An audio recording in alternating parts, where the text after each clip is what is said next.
Hello viewers, আসসালামু আলাইকুম। আশা করি সবাই ভালো আছেন। আজকে আমি স্যামসাংয়ের A31 ফোনের রিভিউ নিয়ে আপনাদের সামনে হাজির হয়েছি। বেশ কিছুদিন যাবৎ আমি এই ফোনটি ব্যবহার করেছি এবং আমার পার্সোনাল যে অভিজ্ঞতা হয়েছে এই ফোনটি সেটি আপনাদের সামনে আমি তুলে ধরব। তাহলে চলুন ভিডিওটি শুরু করি।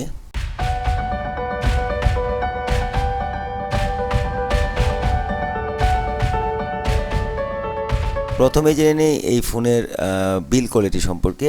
এই ফোনটি মূলত প্লাস্টিক বিল্টের। এটার পিছনে পলিকার্বনেট প্লাস্টিক ইউজ করেছে, তবে প্লাস্টিক হলেও খুব গ্লসি লুক দেওয়ায় এটা খুব প্রিমিয়াম দেখায়। আর এই ফোনটিতে ডিসপ্লে হিসেবে তারা ব্যবহার করেছে সুপার অ্যামোলেড 6.5 ইঞ্চির একটি ডিসপ্লে, যার স্ক্রিন টু বডি রেশিও 84.9% এবং এর পিক্সেল ডেনসিটি 411 পিপিআই। এই 411 পিপিআই পিক্সেল ডেনসিটি হওয়ায় এই ফোনটি ডিরেক্ট সানলাইটে অনেক বেশি ব্রাইট এবং খুব ভালো দেখাবে। আর স্যামসাংয়ে একমাত্র কোম্পানি যারা মিড রেঞ্জ বাজেটে সুপার অ্যামোলেড ডিসপ্লে প্রোভাইড করে আসছে দীর্ঘদিন যাবৎ। তো মোটামুটি ওভারঅল ডিসপ্লে নিয়ে আমার কোনো কমপ্লেন নেই, তবে একটা বিষয় হচ্ছে এই ডিসপ্লেতে তারা কোনো ধরনের প্রোটেকশান ইউজ করে নাই, মানে কর্নিল গরিলা গ্লাসের কোনো ধরনের প্রোটেকশান নেই, সেটা একটা খারাপ দিক। আর অপারেটিং সিস্টেম হিসেবে ব্যবহার করেছে অ্যান্ড্রয়েড 10, যেটা নাকি তাদের নিজস্ব UI 2.0-তে রান করবে। আর চিপসেট হিসেবে তারা ব্যবহার করেছে মিডিয়াটেকের হেলিও P65, যেটা নাকি 12 ন্যানোমিটার টেকনোলজিতে অক্টাকোর প্রসেসর। জিপিইউ হিসেবে ব্যবহার করেছে মালি G52 MC2। তো স্যামসাং এই ফোনটিতে মিডিয়াটেকের P65, যেটা নাকি 1 বছর আগে মানে লঞ্চ করেছিল, ঠিক 1 বছর পরে এই ফোনটিতে তারা কেন এটা ব্যবহার করেছে আমি ঠিক বুঝতে পারতেছি না। মিডিয়াটেকের যে চিপসেট সেটা দীর্ঘদিন ব্যবহার করলে এটার পারফরমেন্স কিছুটা কমে যায়। আর এই ফোনটির বর্তমান মার্কেট রেট 26,000 টাকা। আর 26,000 টাকার মানে প্রাইজে এই মিডিয়াটেকের P65 বেশ বেমানান। স্যামসাং কোম্পানি এই 26 বা 27,000 টাকার মধ্যে মিডিয়াটেকের পরিবর্তে অন্য আরেকটু ভালো চিপসেট ইউজ করতে পারতো। তো এটা একটা খারাপ দিক এই ফোনের। তো যারা হেভি গেমার তাদের জন্য এই চিপসেট তো অবশ্যই না। তো ভিউয়ার্স, যারা হেভি গেমার মানে যারা গেম করতে পছন্দ করেন বা গেমের জন্য একটি ফোন খুঁজছেন, তাদের জন্য এই ফোনটি আমি সাজেস্ট করব না। পর এই ফোনটিতে রয়েছে ডেডিকেটেড মাইক্রো এসডি স্লট, যেখানে 2টি সিম এবং একটি মেমোরি কার্ড ইউজ করা যাবে। 3টি ভেরিয়েন্টে বাংলাদেশের মার্কেটে এটি লঞ্চ করেছে। 4GB RAM, 64GB Rome, 4GB RAM এবং 120GB রোম। আর একটা ভেরিয়েন্ট হচ্ছে 6GB র্যাম, 128GB রোম। এবং এই ফোনটিতে যে মেমোরি ইউজ করেছে সেটা eMMC 5.1। বর্তমান মার্কেটে 15-16 হাজার টাকার মোবাইলেও মানে অন্যান্য কোম্পানির মোবাইলে আমি দেখেছি যে তারা USF 2.1 মেমোরি ইউজ করে, কিন্তু স্যামসাং এই ফোনটিতে তারা ব্যবহার করেছে eMMC মেমোরি, যেটা নাকি অনেক বেশি স্লো USF 2.1 থেকে। তো এটাও একটা খারাপ দিক এই ফোনের। চলুন জেনে নেই এর ক্যামেরা সম্পর্কে। কোয়াড ক্যামেরা সেটআপ পিছনে দিয়েছে তারা, কিছুটা A51 এর মতোই। প্রাইমারি ক্যামেরা হিসেবে তারা 48 মেগাপিক্সেলের একটি ক্যামেরা ব্যবহার করেছে, যার অ্যাপারচার 2.0। পাশাপাশি 8 মেগাপিক্সেলের আলট্রা ওয়াইড ক্যামেরা রয়েছে এবং 5 মেগাপিক্সেলের ম্যাক্রো এবং 5 মেগাপিক্সেলের ডেপথ সেন্সর। আর প্রাইমারি ক্যামেরা দিয়ে 1080p 30 fps এ ভিডিও রেকর্ড করা যাবে। 4K সাপোর্ট নেই।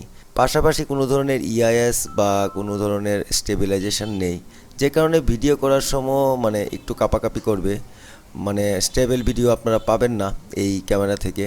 তো এটাও একটা খারাপ দিক। আর এই খারাপের মূল কালপিট হচ্ছে মিডিয়াটেকের Helio P65 chipset.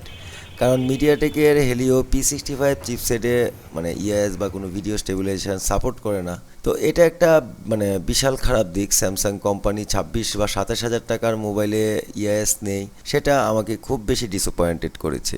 Selfie camera হিসেবে 20 মেগাপিক্সেলের ক্যামেরা ইউজ করেছে, যার অ্যাপারচার 2.0। আর ভিডিও করা যাবে এটা দিয়ে 1080p 30 fps এ।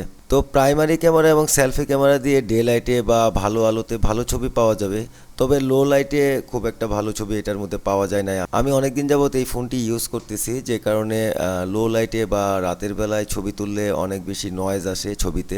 তো এই ছিল এই ফোনের ক্যামেরা সেকশন। পাশাপাশি এই ফোনটিতে 3.5mm হেডফোন জ্যাক রয়েছে। আর এই ফোনটিতে তারা USB Type-C পোর্ট ব্যবহার করেছে। আপনারা জানেন স্যামসাংয়ের A সিরিজের বেশ কটি ফোনেই তারা Type-C পোর্ট ইউজ করেছে। আর সব ধরনের সেন্সরই এই ফোনটিতে মোটামুটি প্রয়োজনীয় যত সেন্সর আছে সবই পাওয়া যাবে। আর fingerprint under display optical fingerprint তারা ইউজ করেছে, ইন ডিসপ্লে ফিঙ্গারপ্রিন্ট আমি খুব একটা ফাস্ট বা খুব একটা স্লো বলবো না, মোটামুটি অ্যাভারেজ লেভেলের। তবে আরেকটা দুঃখের বিষয় হচ্ছে যে এই ফোনটিতে যেহেতু কর্নেল গরিলা 3 বা কোনো প্রোটেকশন নেই, সেই জন্য এই ফোনটিতে যখন গ্লাস প্রোটেক্টর ইউজ করা হবে তখন ইন ডিসপ্লে ফিঙ্গারপ্রিন্ট অনেক বেশি মানে প্রবলেম ক্রিয়েট করে, মানে 2-3বার চাপার পরে একবার হয়তো ওপেন হয়। তো এটাও একটা খারাপ দিক। পাশাপাশি 5000 এমএচের একটা বড়সড় ব্যাটারি দিয়েছে, এটা একটা ভালো দিক। কারণ স্যামসাংয়ের এ সিরিজের এর আগের ফোনগুলোতে তারা ব্যবহার করেছে 4000 এমএচের ব্যাটারি, এই ফোনটিতে তারা 5000 এমএচের ব্যাটারি দিয়েছে। তবে ফাস্ট চার্জার দিয়েছে মাত্র 15 ওয়াট। মানে বর্তমান সময়ে 26,000 টাকা মূল্যের একটি ফোনে 15 ওয়াটের ফাস্ট চার্জার, মানে 15 ওয়াটের ফাস্ট চার্জারকে তো এখন ফাস্ট চার্জার মনে হয় না। এখন ম্যাক্সিমাম কোম্পানিগুলোয় 20, 25 বা 30 ওয়াটের ফাস্ট চার্জার দিয়ে থাকে।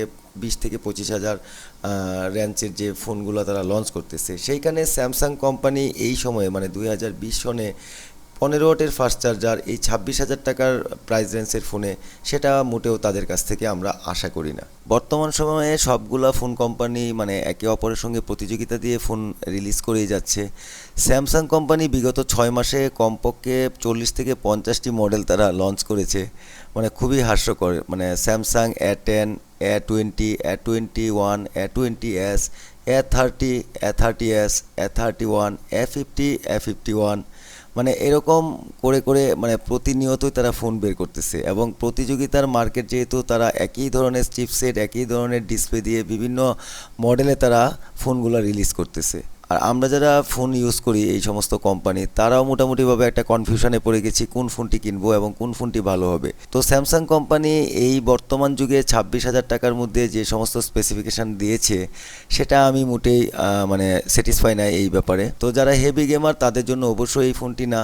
তবে এই স্পেসিফিকেশানে অন্যান্য কোম্পানিগুলো আরও বেটার স্পেসিফিকেশান প্রোভাইড করতেছে তাদের ফোনে।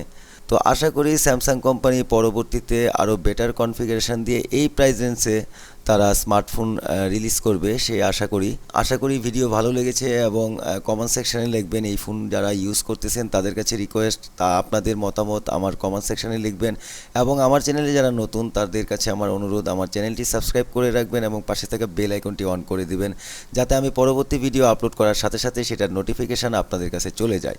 তো দেখা হবে আবার নতুন কোনো ভিডিও নিয়ে, সে পর্যন্ত ভালো থাকবেন, সুস্থ থাকবেন।